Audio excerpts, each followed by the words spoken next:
authors of the opinion, Mrs. Heidi Hautala, for 2 minutes.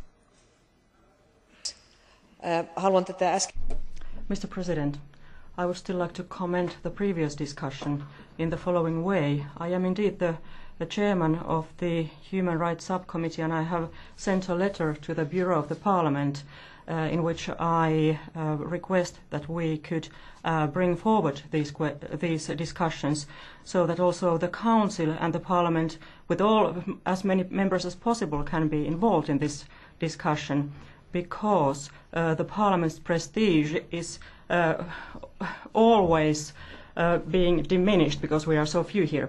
Well, Kazakhstan is an important state in the Central Asia, and it will be the chairman of the OSCE next year, and therefore it is very important to see to it that crimes are punished in an appropriate way in a country which will hold such an important task next year. And therefore we should pay specific attention to the case of Yevgeny Shovtis. He has been sentenced guilty of manslaughter, and he has been given a 4-year prison sentence after hitting a pedestrian.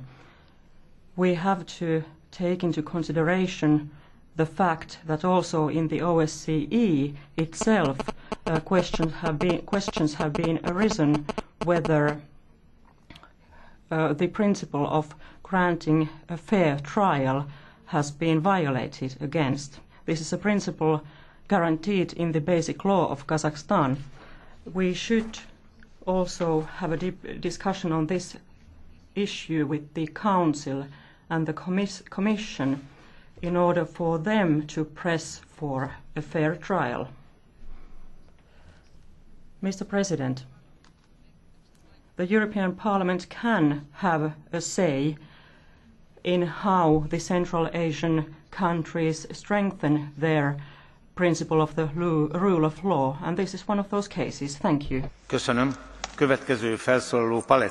Thank you. The next speaker is Mr. Paletskis. Thank you, President. Commissioner,